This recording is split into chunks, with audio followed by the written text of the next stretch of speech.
everyone present here. It is a privilege for me to introduce to you all a personality like Dr. Asha Nayak, who is a graduate in economics and has done her postgraduate program from the Tata Institute of Social Sciences. She has PhD in business management from the Osmania University.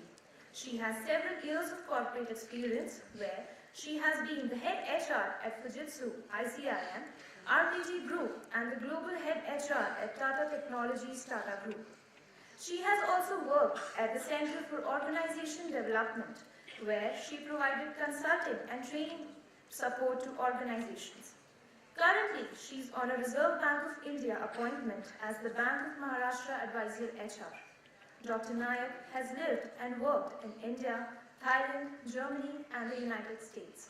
Her areas of expertise are sustainable leadership, organization and individual behavior, human resource strategy, process and practices, global work practices, and people skills.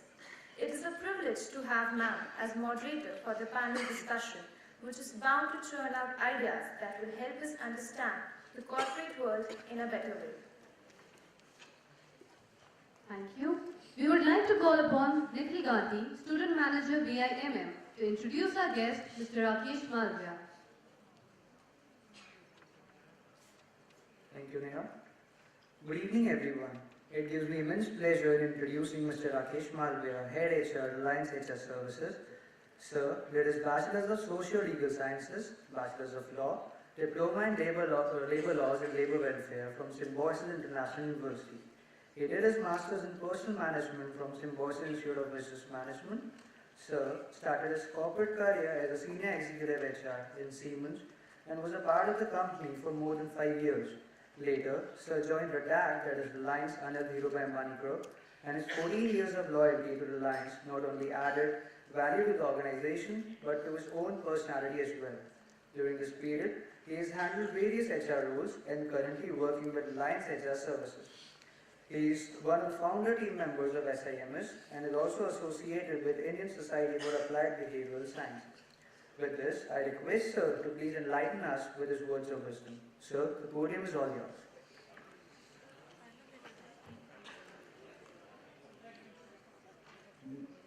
Now we'd like to call upon Nitin Wadhwani, Student Manager BIMM, to introduce our guest, Mr. Jasmeet Singh Wadhwa. Thank you, Aditya. A very good evening to you all.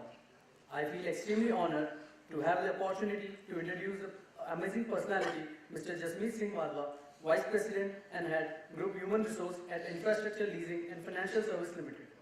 Sir is responsible for all over the HR operations of this group. Sir is a BSc graduate from Kurukshetra University and did his MBA from Symbiosis Institute of Management Studies. In addition to it, Sir also holds a master's degree in Labor Laws and Labor Welfare from Pune University. Sir started his career in HR domain from Cadila Pharmaceuticals, where he worked as Executive HR for 2 years. He also held various key positions in Motorola, Aditya Birla Group, and his last assignment was with SBI Life Insurance Company Limited, where he was a Senior Human Resource Manager. With this, I request you, sir, to please enlighten us with your words of wisdom. Thank you. Thank you.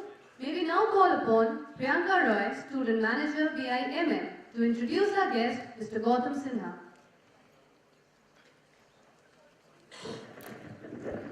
Thank you. A very good evening to the respected dignitaries and everyone present here. On this 15th National HR Meet, I take immense pleasure in introducing to you our guest, Mr. Gautam Sinha, Vice President, Group Human Resources, Aditya Birla Management Corporation Limited.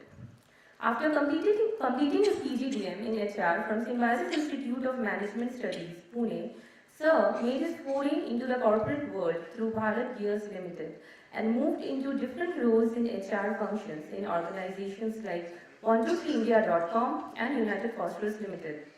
Today, at the helm of Human Resources function for Aditya Birla Management Corp, Sir persistently and passionately values freedom, authentic relationships and realization of potential people. His top skills include employee engagement, talent management, performance management, HR policies, recruiting, strategic HR, performance appraisal, and succession planning. Now I am pleased to invite our honorable guest to the podium as we all look forward to his wonderful insights from the corporate world. Sir, the stage is all yours.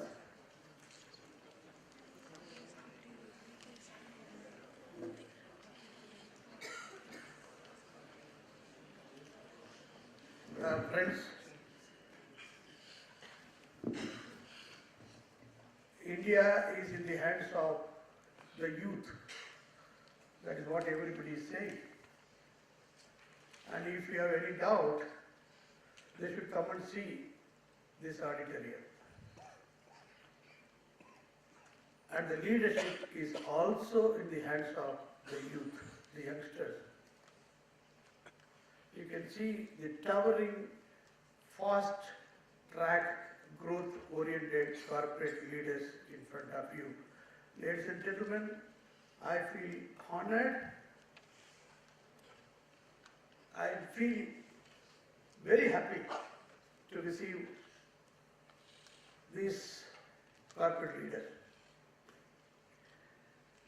I was fortunate to be their teacher for some time in SAMS.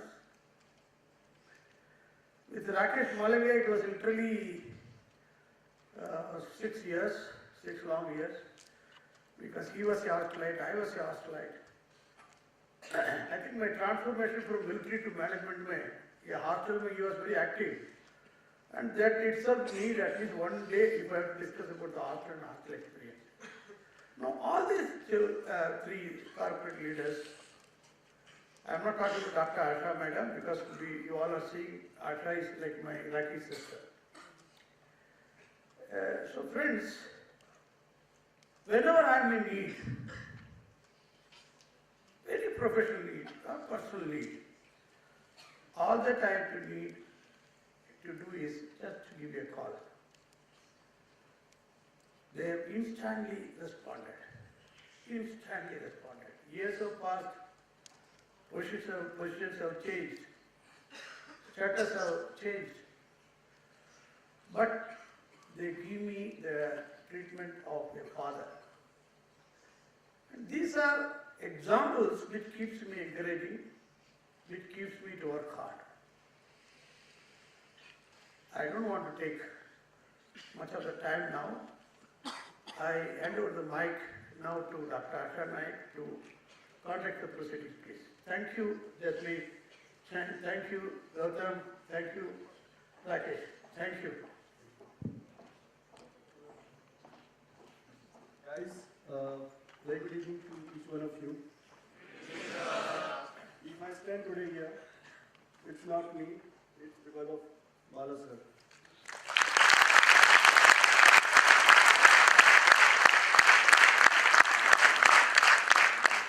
My parents have given me birth, but my professional career comes from Bala sir, and I owe him my life to him, whatever I can do for him. I am always there. Thank you so much.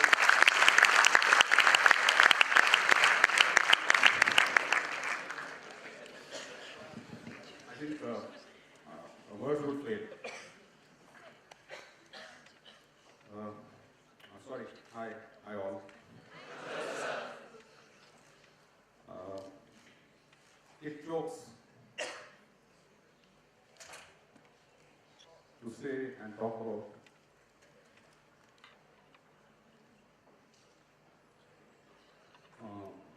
what all he's been.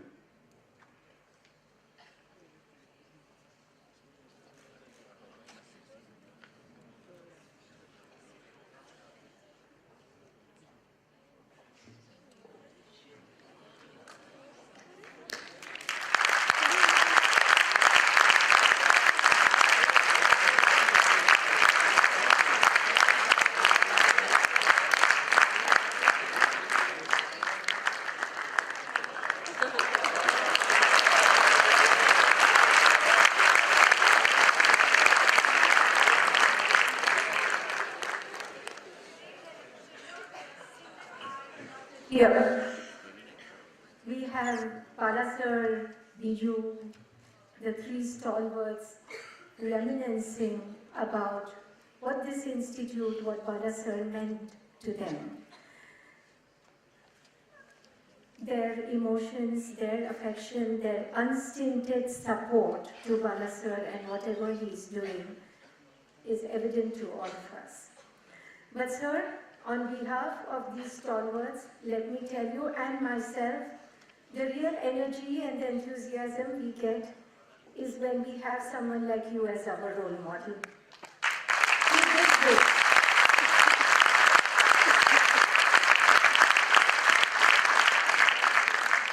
To this day, Bala sir is a role model to anybody he has touched, anybody with whom he has come in contact, and of course, some of us who feel we became better human beings just because we met Bala sir.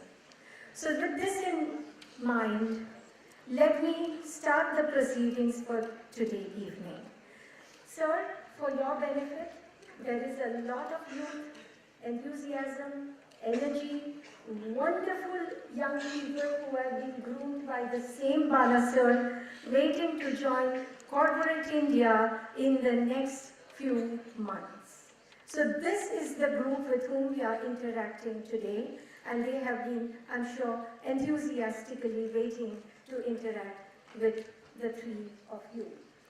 On behalf of them, I assure you they are not going to let you down, because for the last whole week we have been on a WhatsApp Connect trying to see what best we can bring to you. So there has been a lot of preparation, a lot of thoughts in their mind, and so let's start. For the benefit of you, we started thinking, what are the questions in your mind just 2 months before you joined the corporate world? And the three things that are uppermost in the mind of anybody, including those who have joined the institute with work experiences: what is this organization that I'm going to join? What will be the culture? Will they welcome me? Will they groom me? Will they help me settle down as fast as possible? So that is one set of questions everybody has in their mind. The second set of questions are, what can I do to stand out and strategically position myself in this organization? What is it that I can do as an employee? So that is the second piece that we would like to cover with all of you today afternoon. And the third, of course, most critical, what will the organization do? How far will the organization go to, again, help groom my career to become like these three stalwarts over here? So these are the three things that we want to cover. Several speakers have covered them in bits and pieces, but since this is a panel discussion, please feel free to ask any questions that you might have, particularly in these three baskets. One of the requests that we have is, quickly take a paper and a pencil, start jotting down some of the questions that come to your mind in any one of these three areas, because like one of the panel members pointed out, some of you may have wonderful questions, but because of stage fright or feeling shy, you may not ask the question. So please take a piece of paper and a pencil, start jotting down your questions in these three areas. In the meanwhile, may I please invite Mr. Gautam Sinha to set the ball rolling so that we can have a meaningful discussion as we go along. Come on. Sir, would you like to come here, or are you comfortable here? So that's Mr. Gautam Sinha for you. Yeah.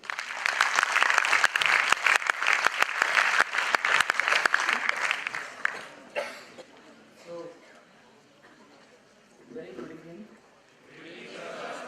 And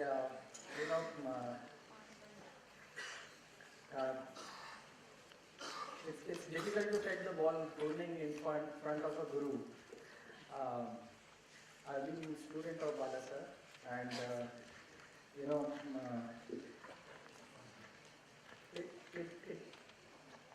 it was difficult when he was sitting next to me. It's a journey, and one of the things to keep the ball rolling, I don't know whether he shares that now or not, is that he started his career as a subedar. I still remember. And he used to say, if I can from Suvedar can head that point of time as a director of SIMS, you all come from a very good background. Why can't you be better than me? And it's a journey. Life is a journey. And in terms of setting the context, it's very important that, over the years, what you are right now getting groomed, there is going to be a change in the next few months when you join corporate. The corporate world is very different than what you right now experience as a student, as a what Balasar used to be called as student managers, right, sir? So it's important to understand that what corporate is looking for, what we are looking in terms of as capabilities, as individuals, and the culture which is saying that how we can build an organization culture. Organization is built up of people. It's nothing else. It's built with the leadership team which is there in the organization. It's about setting the vision for the organization. Now, looking at when you as a young talent, I call it as people who come to the organization with a lot of enthusiasm and energy to make those changes in the organization, how things can be built up. Organizations are extremely short of talent, okay? But it doesn't mean that the demand supply is in terms of the skill which you bring on the table. There are thousands and thousands of management schools all across, and there are many students who aspire for their dream jobs. It's much more important in terms of how you build that mental conditioning within yourself, in terms of having those big dreams to achieve that. Let me give you an example. In terms of my personal experience when I joined Aditya Birla Group, it's full of professionals all across the world, and this has been a journey for me from group being $8 billion organization to a $40 billion organization, and you compete with the best of the people all across. It's more about how you condition yourself and always stretch your envelope in terms of this is not good enough. I always need to push that envelope and bring that quality which organization is looking at. How you bring that quality which organization is expecting in this complex organization, in this complex world which is continuously changing because of the competition, because of the change in market, we need to understand that we are living in a world which is constantly changing. There is nothing which is fixed. There are demands which are constantly changing. And in that, how you constantly unlearn and learn new skills, that is very important. What you are learning right now, good enough as of now. But probably next 3-4 years, it's absolutely going to change. I'm not saying it will be redundant, it is going to change. So how you put that conditioning in yourself that I need to be a constant learner and I need to be in that journey, that is very important. So I will stay in that context and build it up on this. Is it good enough?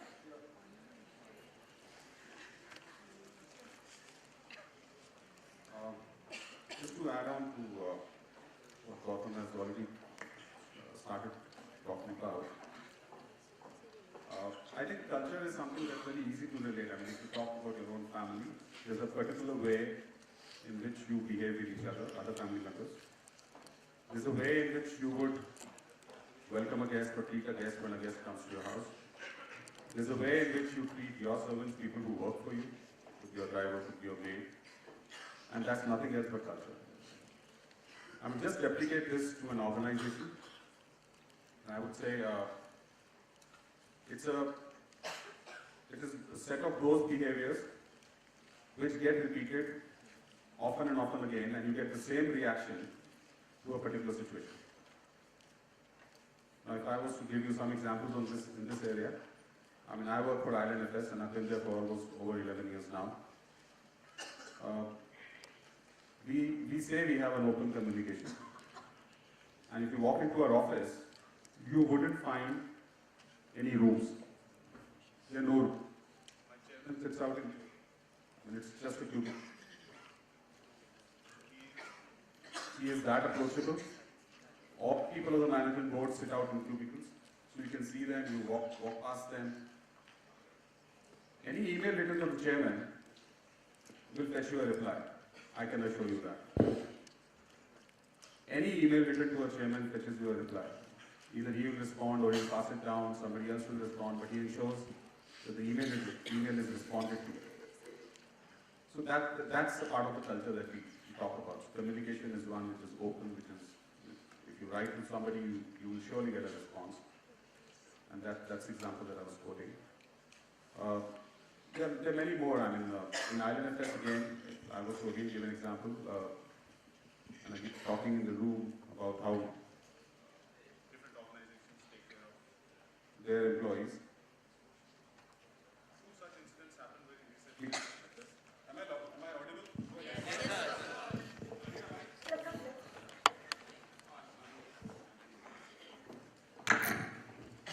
So, two incidents that very recently happened. We had two drivers passed away in Island FS. Both of them were on duty, and they were not on the roads. They were on contract, but they've been working on contract for quite some time. One of them had his family in Nepal. This was very recent. And I just get a message that he's passed away, and I asked the admin guys to go to the hospital to take care of the medical expenses and all of that. That's everything being taken care of. This is despite he not being on the roads of the company. My boss was traveling, who was a member of the management board. I don't know, I tried reaching him out, but he didn't respond, so I sent him a message. And prompt I get a call saying, do whatever needs to be done. We flew him at the company's expense to Nepal, to his hometown, drove down from the airport to his house, had 3 people accompany the body. We cremated the body, we employed his son. There was another young child of the driver who receives his educational expenses till date from our employee welfare trust.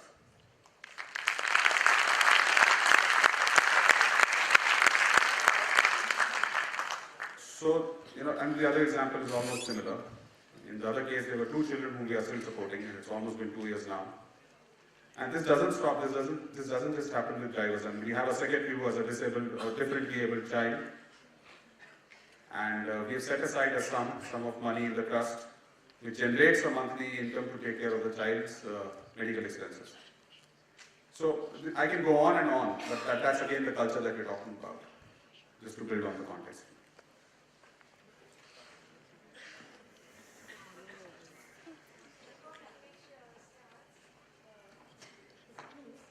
Student managers are all over, so your questions, please hand them over to them.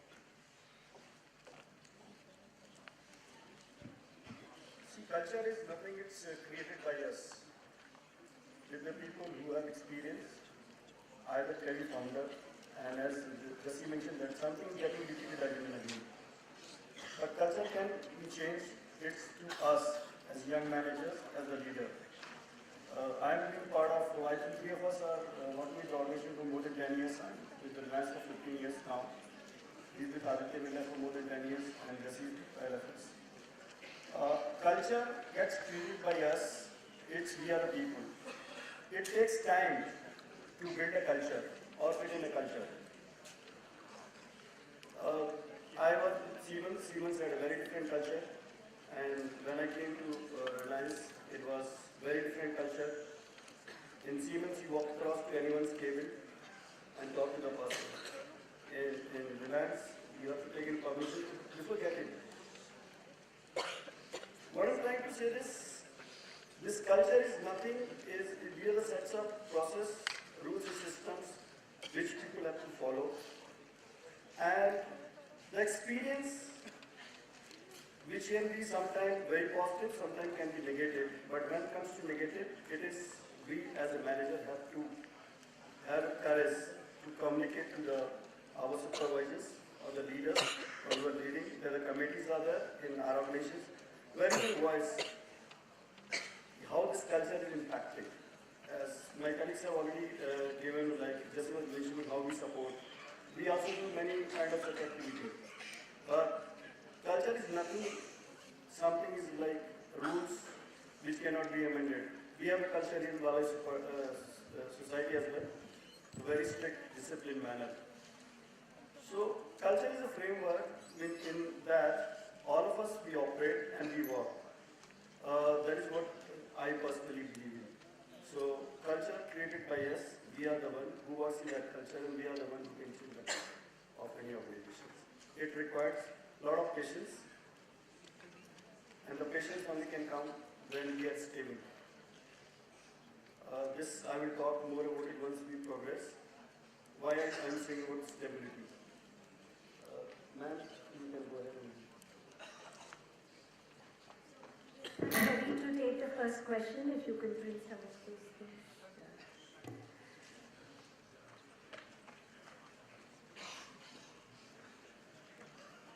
All three of them are architects of creating cultures in their own companies as well. So you can ask them some questions regarding that.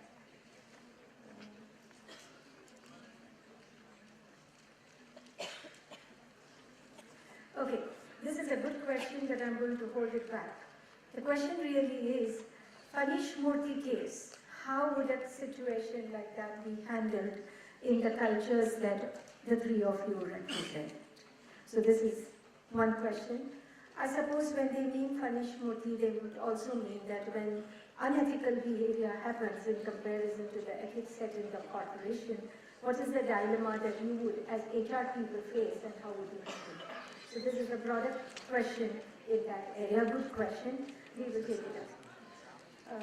What kind of qualities you are looking for in an individual in your organization? Can you start with this? Yes. What are the What kind of you looking for? people in your organization?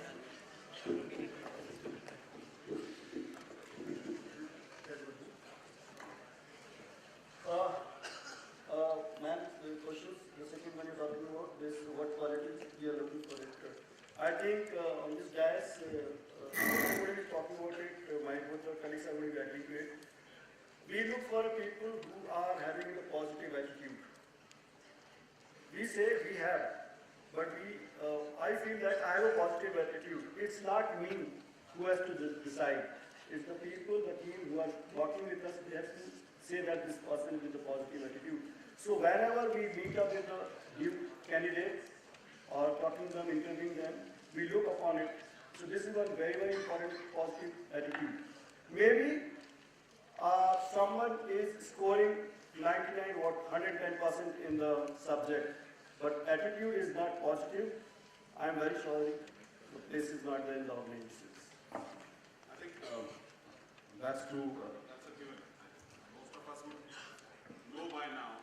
And it's not only about organization. I would get back to your friends will not accept you. You will have problems in your college. You will have problems in your family. Your attitude is not right. And I think it's kind of given. The bar has to be raised. And if you don't have that, that's the millions that you're looking at. Apart from this, what also cannot be underscored or which cannot be ignored is your technical knowledge. Hands-on experience. Your technical knowledge, I don't know how many of you would have an opportunity to be experienced, and most of you would perhaps be.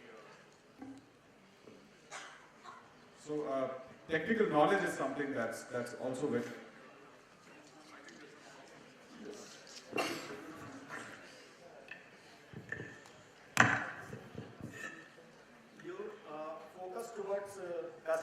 expectation has to be very, very strong. Because when we join in the organizations, it is not only we have a customer with out of your organization, but we have a customer within the organization. Because when we work, we have other wings to support them. And whichever function we are, either we are sales, marketing, operations system, if we do not have a customer orientation, that can create a lot of havoc doing any kind of projects which we are handling by ourselves.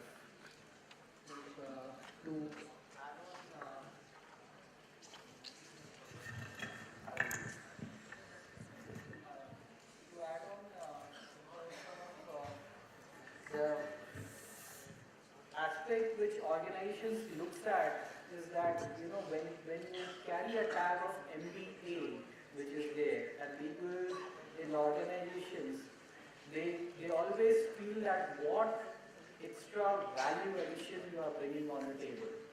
So if I give you a job as a non-MBA, you will also deliver.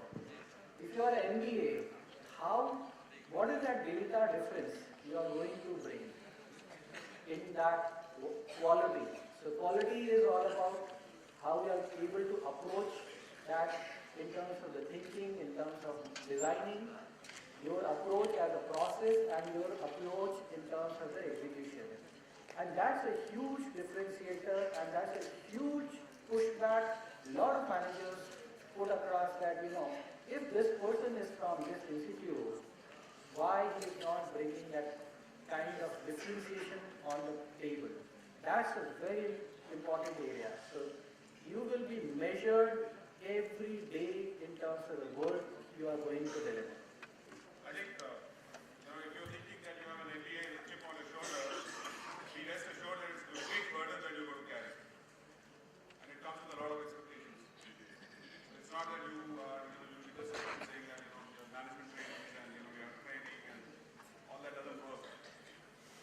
You'll have to put in a huge number of hours of network that will be expected of you in almost all organizations. So they may not say, like we are never in any of our handbooks written that the driver's family will be taken care of, or we will take care of their children and whatever else and blah blah blah. But we do. Most of you would perhaps be having friends, parents somewhere or some other friends working somewhere. So you perhaps hear stories saying that 6:30, 7 is actually not the time that you can meet. And at least you will not have that luxury at that level to do that. I leave office at 5:15 every day. You may not have the ability to do that. So you will be expected to put in those number of hours. You will be expected to be open to learning more, to connect more, know more about the organization, the culture. And the biggest thing again is, and I find this growing also in HR, is that we tend to change jobs too quickly in an attempt to kind of get more money and whatever else we do. But in the initial years, if you've not spent time enough understanding and building a foundation, I think it's only time that the building is going to collapse. I don't know, Jesse, you're switching over job. It is not, maybe you are going to be gaining it, but our institute is going to be losing. Because any corporate leader who is coming and spending time to hire you from the campus, they hope you be with them, learn and then grow. Mostly, my experience many times, I've interviewed people from various institutes, maybe they will, when they speak, you may get mesmerized, but when you try to get into the subject knowledge is very, very important for each one of us. Till today, we keep reviewing ourselves, which I see it's missing. You talk to them in very common stuff and try to figure out how much knowledge he or she is having. As Gautam was mentioning that, everybody is running when you get into corporate sector. As Jesse said that, having an MBA degree is more burden. I really agree with him because the expectations from the corporate world is that you are going to be better than the rest of the people who are in the team because you have been groomed, you have been trained. So this is something, whichever subject, whichever field are you, must be having a solid foundation and your several questions along that same line. So I just, Fanish Murthy will come, it's part of the subject, but there are very, very interesting questions at the top of the mind of the students. I'm just in this way. The question is, everybody comes to the campus and says we are looking for the right attitude. So what do senior HR people like you do to assess that attitude? That's the one question.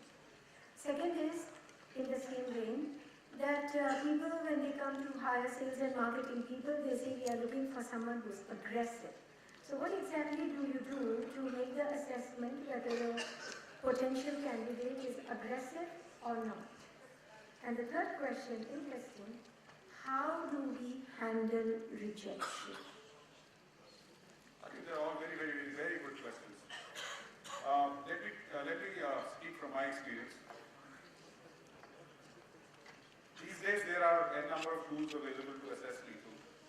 And I've got some, and I think Neha was talking to me, was just talking in the car. And I was telling her that gone are the days when we could not assess people. And it's not a half an hour interview that you do. I was telling her there are almost about 3 or 4 rounds of interviews where HR is constantly watching. Mind you, there are 3 or 4 rounds of interview, and each round of interview you have somebody from the HR who is also listening to and watching what you're doing. Because we know that line managers will be largely focused on technical knowledge. There's something called behavioral event interview. I don't know how many of you would read it, but I'm sure the HR guys would have read it. And this becomes all the more critical if you have a competency framework in the organization. And we introduced the competency framework in ILNFS almost 4 years ago. And it was a mammoth task then. We are going to conclude this rollout in March 2015, and the entire group moves to a common competency framework and a common performance evaluation system. And that is when we started realizing that it's not easy for us to measure these behavioral competencies. And I can go on and on in terms of interpersonal skills, communication, effective team player, and strategic orientation. All of us will agree that these are all very common words in the corporates. But when you ask somebody that how do you evaluate your person in your team on, let's say, effective team playing, how do you manage? How do you do that? In a corporate setting, it's easier because you actually get to watch the die over a period of 1 year, and then you sit down and do an appraisal, and there are conversations which happen around it, even in the midterm review when you do. I think the question is very valid in terms of how do you do this when you meet at campus and you do an interview. So what we do is we actually talk of specific behaviors, we try and identify specific behaviors out of some incidents that have happened in your life. So we prompt you on some incidents, either which they have happened in your life earlier, or we ask you how would you react in a particular situation. And these are all indicators in terms of what kind of personality type you have. Besides reading your body language, besides seeing how prompt you are, and you actually get to know if a person is making up a story. So you also get to know another side of the person. So this is all becoming very, very scientific now. And I can't say that we are 100% foolproof, that can never be the case. I think almost about 85–90%.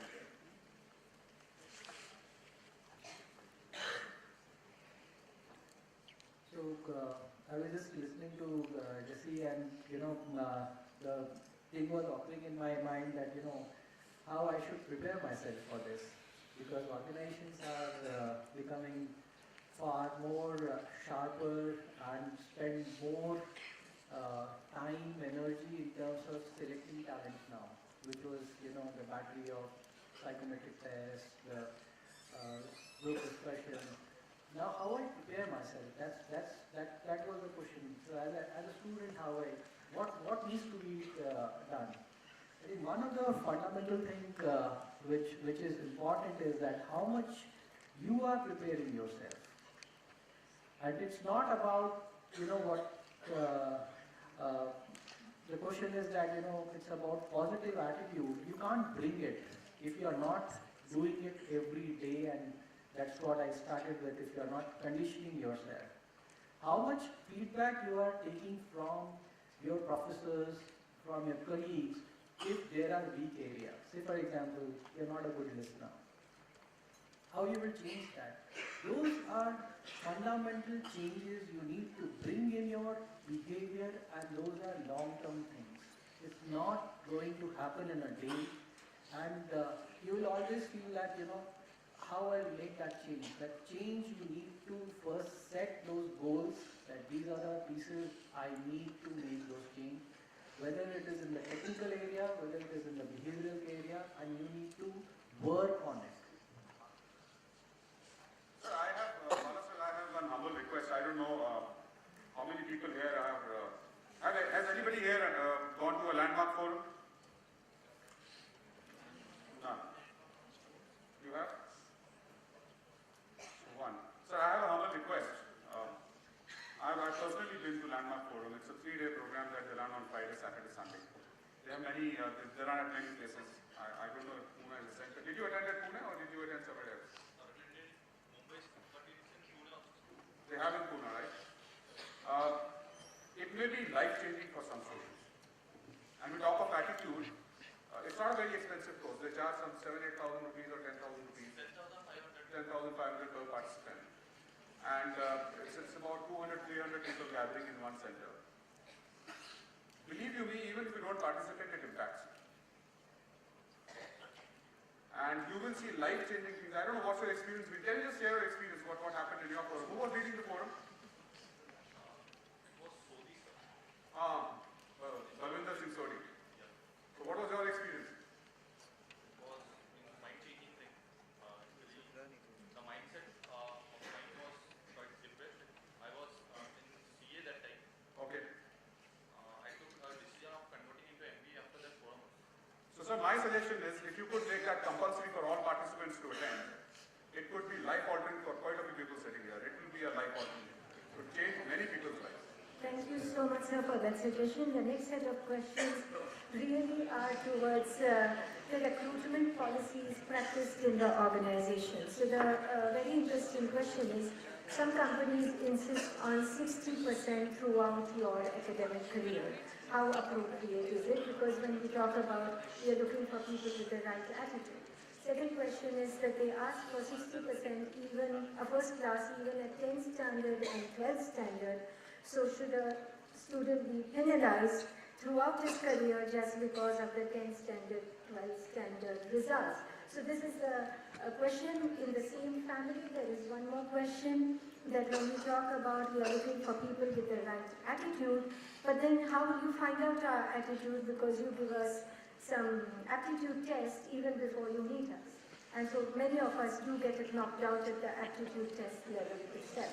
So this is a group.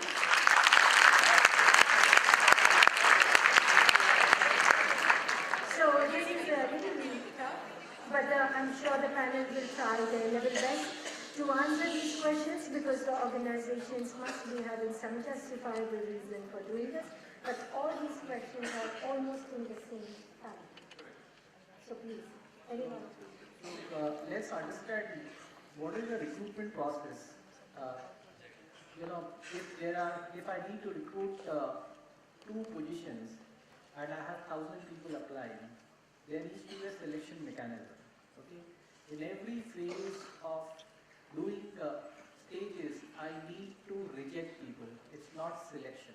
Okay, so that's the process of rejection to filter down that for those 2 positions, who is the best fit I am looking at.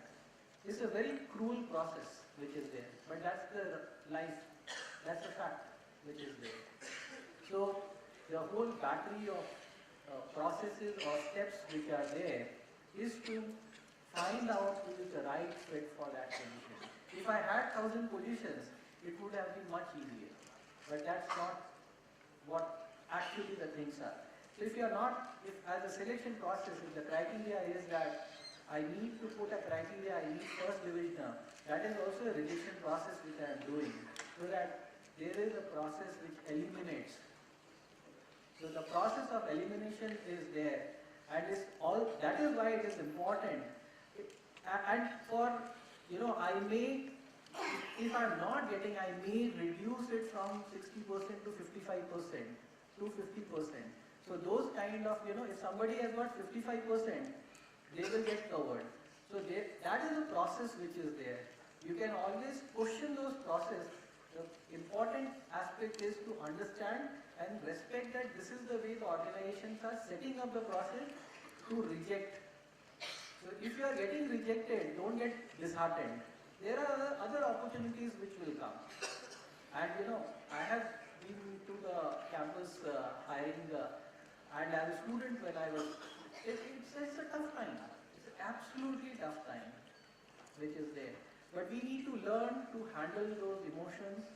We need to prepare ourselves and prepare it fast. That's very important. So that, I need to learn, okay, what mistakes I have done and how I can improve it when I'm getting shortlisted next time. Sir, in the shortest foreseeable future, do you think we will move from rejection to selection? Are you foreseeing that we will move from a rejection mode to a selection mode? So, in terms of today's requirement across the organizations, which is there, because when you are looking at hiring, these are all will be the best fit which organizations are looking at. In a very nice way, I will say that over a period, probably things will change. But the demand and supply equations in the organization, because if you are hiring someone, you need to ensure that the right set of people are getting hired in the organization. Because let's understand, it's a huge cost to the organizations. The organization is also spending huge amount of money in terms of spending quality set of processes, spending management time in terms of selection, spending a lot of time and energy in terms of induction. And that's what my colleagues were saying, that if we lose them in 2 years period of time or less than that, it's a huge loss to the organizations also. So, I think this is not going to change. This is not going to change. So, I don't know what the colleagues feel, but I think it's going to be far more stricter going forward. Right. So, as he's right, I mean, when you have more number of people applying than the number of positions, then to that point, this will continue. But as the supply and demand ratio changes, then possibly we will see some changes. Thank you very much, sir, for articulating that for us so well. Now, in the same group, but a little different, sir, did any one of you want to add to him, or can I move on? Okay, all right. The one point I would like to mention out here that you ensure that your basics should be in control. When I say control, you should know that.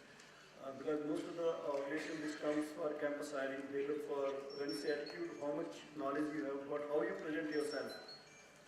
We try to, behave in a certain manner which we are not. And when we get into corporate work for 15 to 18, 20 years, we start understanding people, how genuine are you. So my submission to each one of you, as I said, ensure that your basics are upright, be humble and simple, nothing to get into jargons, because many of the professionals, they don't believe, they just want to know that what you know and how well you can get in. That is my personal request to all of you. The next question really is, when a company comes to the campus, there is emphasis on two things. One is the technical part of the interview and then the behavioral part of the interview. So what, according to you, gets a higher rating? For me, when I go and recruit people, I pitch on for the behavioral part of it is very, very important, because if we have flexibility in our thought process and our mind, and we believe that you can be a part of a team and you can play as a team player role in the organization, because I have sets of people who are already there in our organizations. You are going to be newcomer. What we do, we also ensure that the team where you are going to be getting inducted, we make them so much aware, give them so much awareness that they are willing to accept you. At the same time, we expect that you should be also very, very flexible in your approach. Because when we say that we have MBA, that does not matter to them, because they are in the system, they are working, they have a process which has to be followed, and we have to align to them.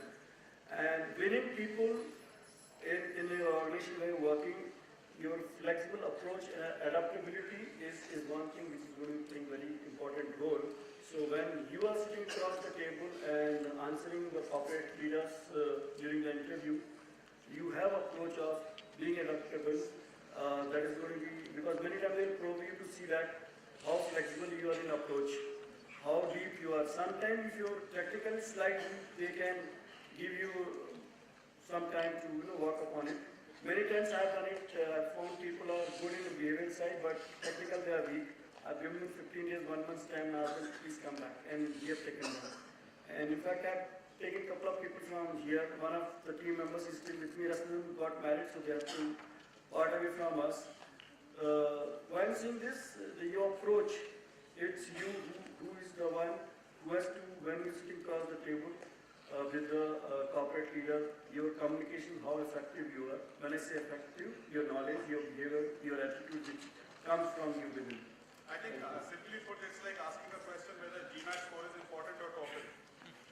I mean, you can't get into those universities if you don't know how to speak English. So, as I said, technical knowledge, somewhere here and there, if you pick up, you can always build that skill. But behaviorally, you can't. And I'm sure all of you would relate to the movie called Three Idiots. And if you remember the interview scene where this guy with his broken leg goes there, and he says, "Chaubis hadiyan tooti tab samajh mein aaya." So, now a little specific question. If I'm waiting for my dream company to come and there is no sign of it coming, should I compromise and go to another organization, or should I wait? So I think this takes you down the memory lane when you were young aspirants like that. I think you grab the first opportunity that comes your way, because there's nothing called dream, and dream doesn't live in reality. Correct, very correct. Yes.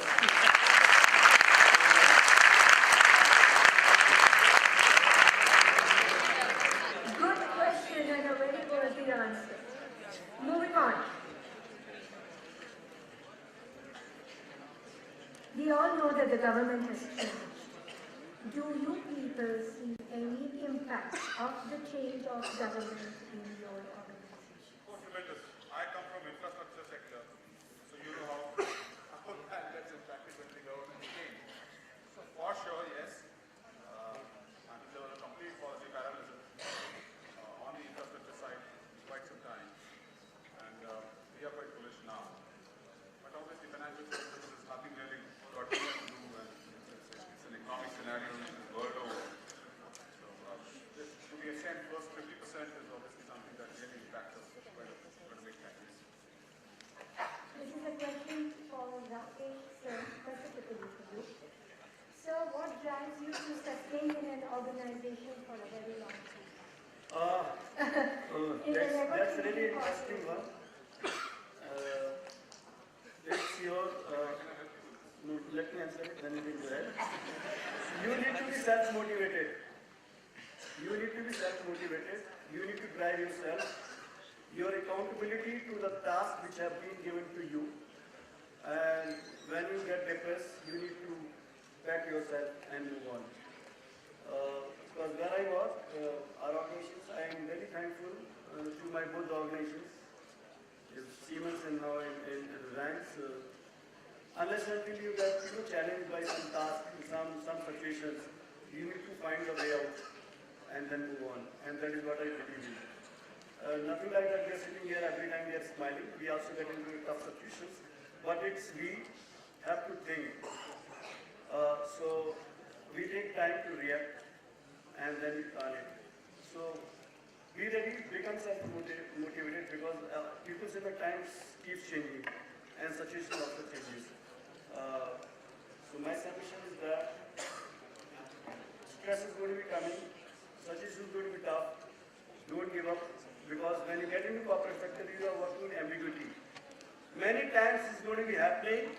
This work is required by 9 p.m. tonight, but nobody is going to be seeing that work. Somebody will see it after a few weeks, and you will get frustrated. So your frustration you have to control that. And if you really want to grow, I am very sure a couple of things, as simple one which I mentioned, continue motivating, be positive, and I'm sure you can sustain. Very easy to escape and run away. how many company will keep switching and changing? So my thought is that manage the situation, handle the situation, because those opportunities are watched, our situation watched by your superior, and they know who is the right person to assign a specific task, and you can be one who can climb the ladder faster than the rest of the team member who are working with you. So with your permission, I'm going to answer that question in a lighter way. I'm married to a man who keeps changing his job every 3 years. But with that, he remains so busy that he never thought of changing his wife.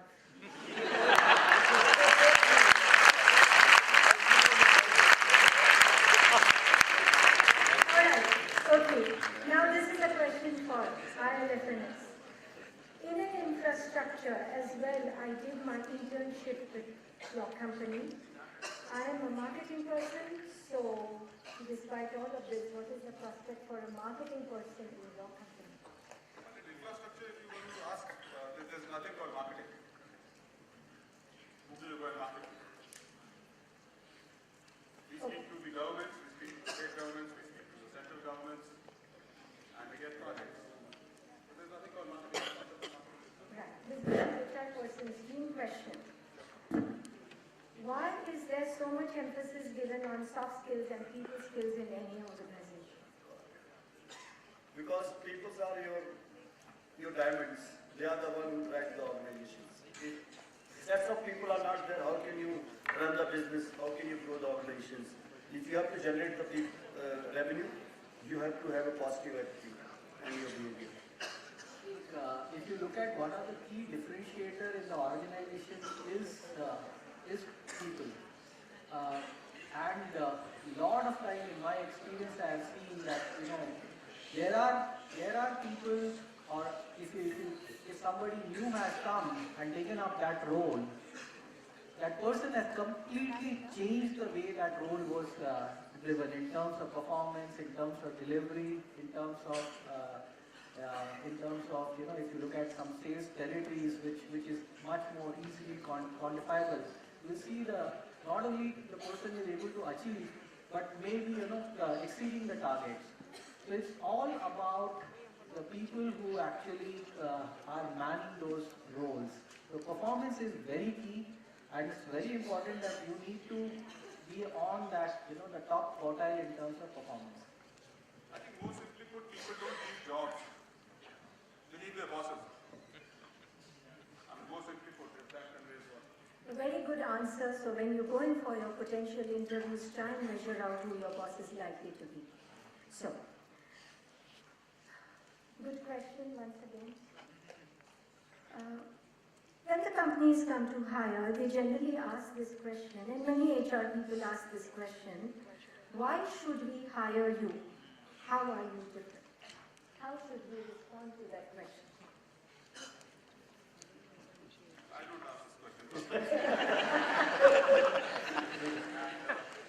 Again, in a lighter vein, I think your best answer should be: we have been groomed by Bala sir, he's our guru, and we are from Sri Balaji Society. And this should be our differentiator.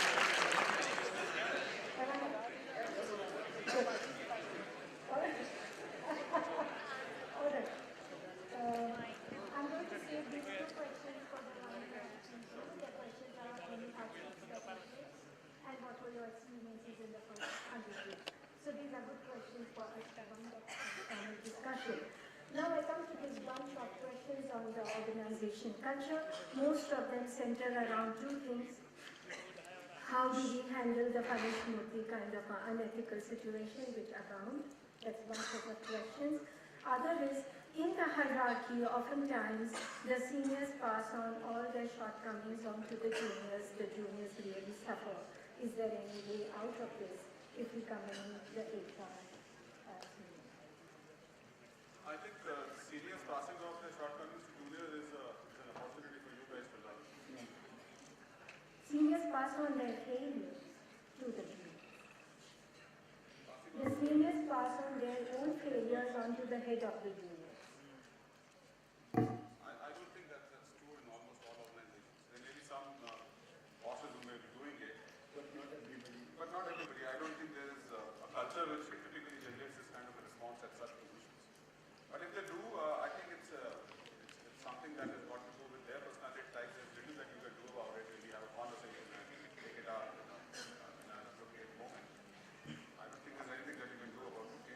question rather is that, why you are seeing it as a pain.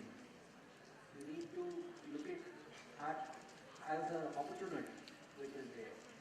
And more and more you take it as an opportunity and resolve those pains, you will have a better connect with your seniors. Because if you are able to resolve, that is the kind of comfort the seniors will get. Yes, he is able to handle tough issues, tough problems. So I don't see it as a, you more and more you get those kind of issues. Those seniors will also be helpful to you in terms of solving it. If you simply say that this is a pain, I don't want to handle it, you will land up in a very different situation. So take it as an opportunity. It's the way you look at it. Yeah. So the second one, which is there, is that any of the large organizations like in Aditya Birla, we have a very strong value system.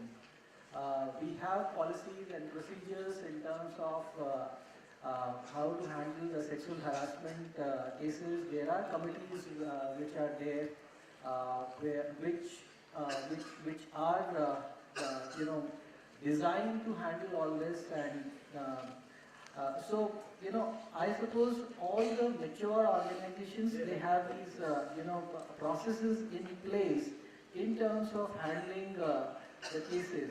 So one of the things which I was looking at, apart from the technical skills and behavioral skills, is very important what value you bring on the table, which is there. Because values are the foundations which the organizations are built on, and as individuals you are built on. So you need to constantly revisit it. If I encounter this, my value system will not allow me to do this. And that's very, very important. Yeah, Gautam is very correct. Like in our organizations, we have a couple of values. So whenever any one of us are talking to the candidates for any positions, we try to figure out what you think about that value and how do you rate that value. Because value can be either you positive or you negative. You can't be say 80%, 70%. So values are very, very important for us. As well as we talked about member single sexual harassment, where Jesse is very keen to debate on that. Most of the organizations are having a committee. We too also have a committee, and in general, in any organization, such cases arises. What happens immediately? We ask the party not to come for a walk, hold on immediately, because we want to be fair to both the sides. Both the sides. It should not happen that in the heat of the moment we take a decision and shoot the person. And after that we realize that this person was not at fault. Many times it happens because, please pardon me, sometimes these things also taken it for granted, and not everybody, but few people have done it. And it happens once with us also, so we played. If we find that something is happening about it and something has gone wrong, we do not tolerate. Whichever position he or she is, has to leave the organization immediately after the process is over. And we always say that if something has gone wrong, it's better you accept it and you move on rather than we terminating you. Because remember, any act, wrong act done by any one of us, whichever function we are, is going to be impacting the individual's career growth, because most of the company have a process of reference check, and we support that. I get n number of calls, mails, and many times people call for the senior positions. We have taken a, we plan to take this person. Please tell us what is his value system in your organization. So this is one of the very, very critical area, and all of us, we believe it, and we sincerely follow that. We don't leave things in open-handed. Thank you, sir. So the last set of questions in this group is, what is the impact of an organization culture on the performance of an individual? And because of your experiences, when you move from company to company or a geographic region to another, you must have come across several cultural differences, and how did you handle them? Or does the company support in helping you to handle them? So these are the last two questions in this basket. So basically, if you look at the culture is defined by the leadership team. It's defined by the leaders themselves that this is the culture I need to build in the organization.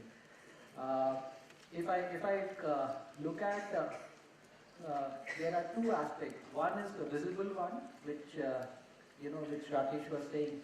Over a period, you learn that these are the do's and don'ts in a culture.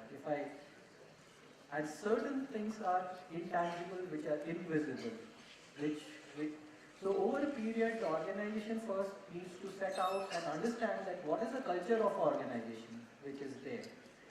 And based on that, what culture we want to build. Okay? If I want to build a culture which is much more caring as an organization, much more innovative culture, what all things I need to do it in terms of bringing those environment changes, because these are large scale change in the organization. So these aspects we need to look at. So, before I invite them to give their winding up comments, dear faculty members who are sitting also over here, Bala sir, the next guest speaker, if you have any question to this fabulous panel, you're most welcome to ask. No? My dear student managers, I've done my very best to cover almost all the questions, the enthusiastic questions that all of you sent in.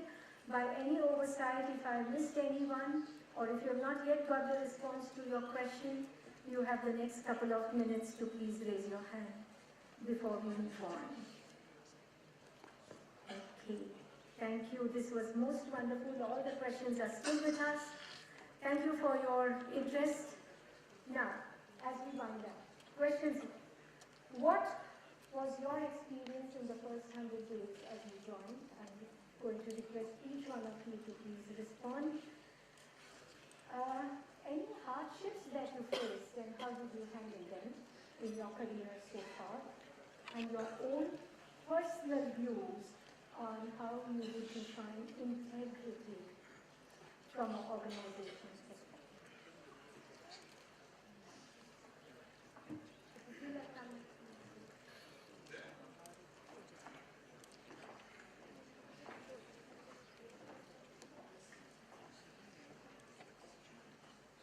Work begins with hardships. So day one was quite hard, and it kept getting harder. So for sure, the 100 days were full of hardship.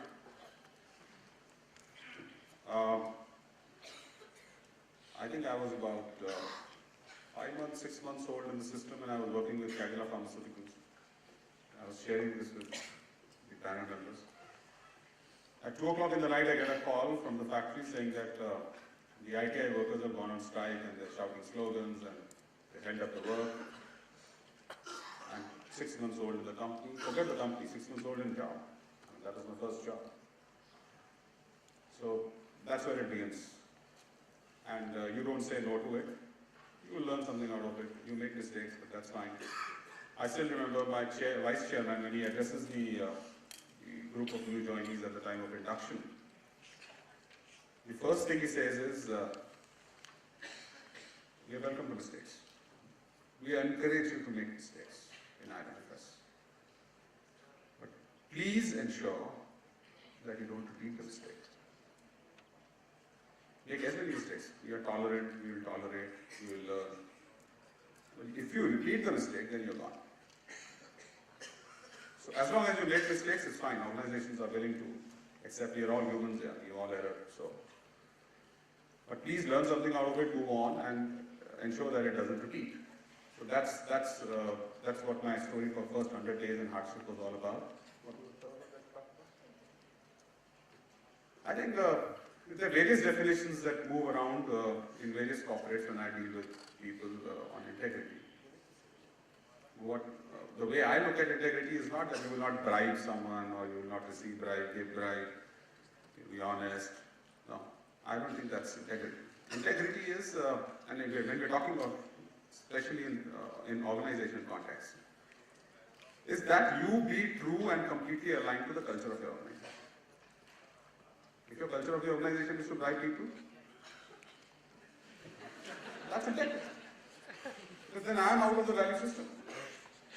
If everybody else is doing it and moving ahead, either I move out of the organization because if that's not my value system, then that's my value system, that's my integrity. That's not the way organization looks at integrity. So you please find out what is integrity in your organization, what works in your organization, what is the value system, what are those set of behaviors which get rewarded and punished. I mean, we talked about rewards and recognition, and we talked of culture. You can't build a culture if you don't reward and punish on right set of behaviors and wrong set of behaviors. So if you get pulled up in your organization saying that, boss, why did you go and bribe that guy? I'm sorry, you will have to move out of this organization. That's not integrity there. But if you bribe somebody and the organization knows and you know that you bribed somebody and you get a promotion, but that's the right set of behavior and that's integrity. And that's my take on the whole.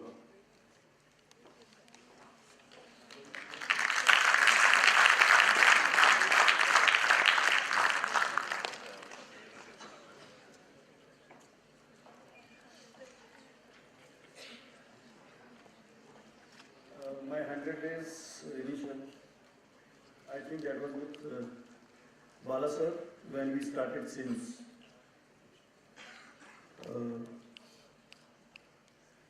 Me, Mr. Joshi, late Mr. Joshi, and we had one office boy and Bala sir. One day, around 6:30, 7 o'clock, he called me to his office. He said, Rakesh, beta, hello sir, हम एक institute चालू करने वाले हैं. ऐसे sir ठीक है. I am using the way he spoke. मैं चाहता हूँ तो मेरे साथ काम करोगे, लेकिन तुमको मालूम है मेरा गुस्सा भी आता है. I said sir I suddenly work with you. The mistake which I did and that made me to think before I answered. One day, Dr. Majumdar, he came to the class and sir was not there. He went for some other work and he asked me, Rakesh, how many people came to the class? I said, sir, there were 10, 15 people. Okay. At night, I was in the campus, Bala sir called me. Rakesh, तुमने Majumdar sir को क्या बोला? I said, sir, उन्होंने पूछा how many people came for the class. He said 10, 15. He said, did you do the average? How many people have attended the classes in a week? And that is the time from then. Whenever I move, wherever I go, I have either something in my hand. So before I speak and say something, I scribble it. If you see my notepad, nobody can read except me. So this was my learning, because my professional career began with Bala sir in SIMS. And from that, as he's a very, very disciplined, you guys are very lucky, you have not seen him, we have seen him, what kind of Bala sir, what kind of rules and regulations we have gone through. Because of those rules and regulations, we stand here. And we became emotional, because that is the thing we got into. And that brings to me integrity. Integrity is not like, it's our value system, the family upbringing. Nobody will tell you what to do, what not to do. You need to think what is good for the organizations, as Jesse was saying that you go and drag someone. It is a culture. You say the culture is the culture of India. Like if you read a newspaper, you see many of the European companies, they have a fear not to come to India. The reason is that if they have to set up any one of their operations, the kind of hurdles they go through. Believe me, there is not hurdle. But unless until you entertain them in whatever way, things will not move on. So they don't want to come in. And as we say, the new economy is coming, people have a lot of faith.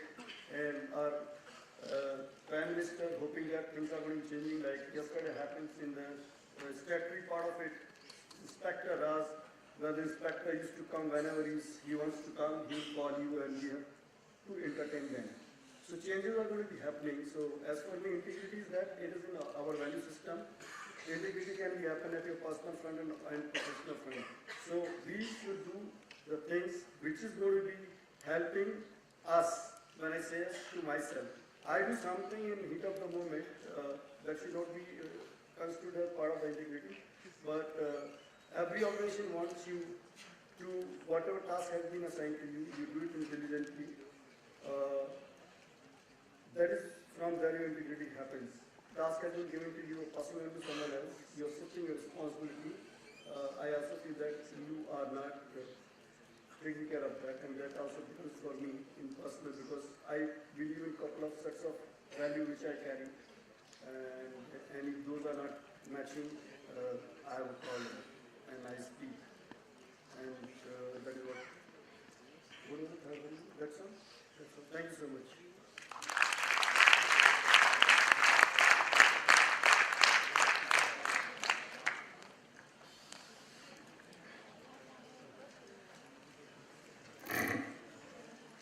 So, 17 years back, probably we didn't have that kind of systematic induction programs.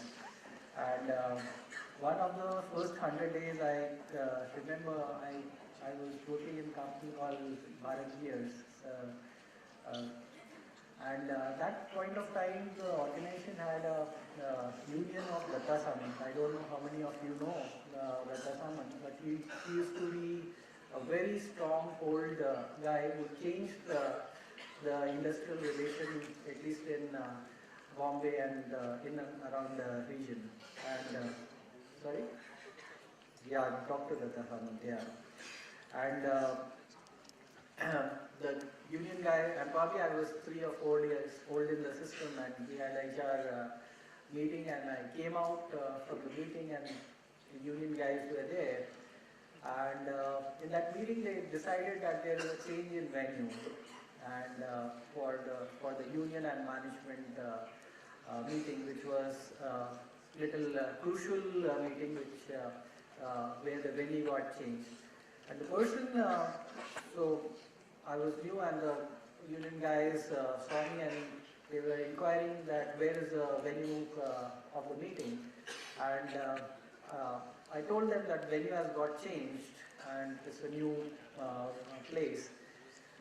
They all got extremely angry because they said nobody told us, and blah blah blah, and it was a very heated discussion. So the whole thing was a little mess up which got created, and I was told by my manager after next day that this thing you will resolve with the union guys, and that will be a learning for you, that how you build relations with them. When I was probably in a year's time, I developed a very good relation with them, because these incidents which is there are the challenges you get in the industry and how you overcome. And when I was leaving, they were one of my best friends in the plant. So that's the story which I remembered. In terms of integrity, which in Aditya Birla, that is, we have 5 values: integrity, passion, seamlessness, and speed. One of the first pieces which is there is integrity. And I remember one of the session which Mr. Birla was addressing to all the employees in terms of, we have different value sessions, and one of the value sessions he was handling, and where one of the managers asked him that, integrity and speed, there is a conflict which is there. How we handle that? He said, if that is a choice, I will always choose integrity as the primary. So that is how you set the standards in the organization which is there, that which is valuable, and how you create those kind of foundations. The second piece is that how you create those foundations within yourself as an individual. Because there is always a synergy that brings in, that this is a value system which is there for the organization, and this is the value system I have created for myself as an individual. and both needs to be synced. If that sync is not there, my request is move to the other organization. It won't serve purpose. So that's very important. That's all. Thank you. So thank you very much, all three of you. Thank you for being such a wonderful audience as I bring this panel discussion to an end. Let me tell you, good performance comes out of four things. Knowledge is the first thing. Cutting edge knowledge, ability to learn and unlearn. Things which are working today will not work tomorrow. So as you move out of Sri Balaji Society, your learning starts on that day. It doesn't end. Because after that, there is an exam every day. And believe me, it's an open-ended exam. There is no syllabus for it. All right? So knowledge is very, very essential for good performance. The second thing that will be so essential are competencies. How do you deal with your boss? How do you deal with your peers? How do you deal with your juniors? When you say something, does it mean anything? So competencies is the second basket that is so essential for good performance. Third is strategic vision. If you don't have a vision, jungle mein mor nacha kisne dekha, right? Anything you do without vision really has no impact. So what is your vision? If for nothing else, at least for yourself, what is your vision? So develop this ability to have